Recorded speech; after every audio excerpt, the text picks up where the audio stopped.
Goedemorgen. Wat wil je hem bereiken bij partijgenoot Asscher? Nou, misschien eerst even ter correctie. De Partij van de Arbeid heeft al gestreden voor het kinderpardon. En ook bij het begin van deze kabinetsperiode al een behoorlijk succes daarmee gehaald. Want er zijn al veel kinderen onder het pardon. Maar in de uitvoeringspraktijk van de hele dagen blijkt dat er nog een aantal problemen zijn. En daar strijden we op dit ogenblik voor. Ja, wat zijn die problemen? Hoe zullen die eruit?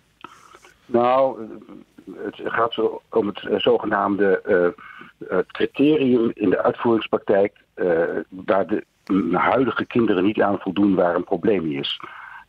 Als voorbeeld kan gegeven worden dat kinderen onder het pardon vallen die bekend zijn bij het Rijk, maar niet bij de gemeente.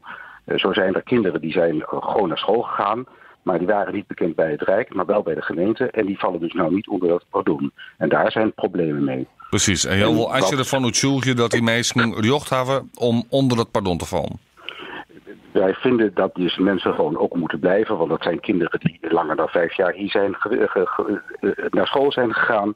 Die halverwege hun HAVO of hun VWO-diploma zitten.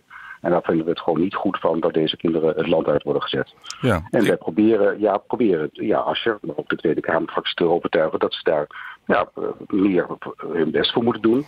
Maar goed, we zijn natuurlijk niet alleen in de regering. De VVD zit er ook bij. Daar zit natuurlijk het probleem.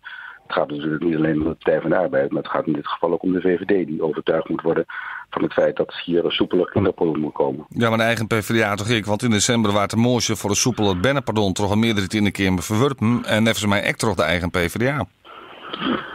We hebben in december een brief geschreven als noordelijke fractievoorzitters en als noordelijke fracties van 50 tot tijd, waarbij we hebben gevraagd van ga nou echt strijden voor dat kinderpardon en de versoepeling daarvan. En naar aanleiding van de discussie in de Tweede Kamer is gezegd door de Partij van de Arbeid-fractie, door onze eigen fractie, we gaan op dit ogenblik niet akkoord, maar we gaan wel dat gesprek in. Dus ik ben heel benieuwd wat het gesprek vandaag zal opgeleverd. Ja, wat verwacht je van het partier? Nou, ik hoop eerlijk gezegd dat Asscher als nieuwe fractievoorzitter, als nieuwe lijsttrekker wel onder de indruk is van de argumenten die wij naar voren brengen. En ook wel overtuigd zal zijn dat hij nog harder zijn best moet doen daar in Den Haag. Ja. Hoe groot is de delegatie die naar Den Haag gaat? We gaan met een relatief kleinere delegatie, een man of 5. Als je een goed gesprek wil hebben, dan kun je dat niet met een grote groep doen. Vandaar ook dat we hebben gekozen voor een kleine groep. Maar we hebben gisteren nog wel een rondmailing gehad naar alle partijen toe of naar alle fracties toe.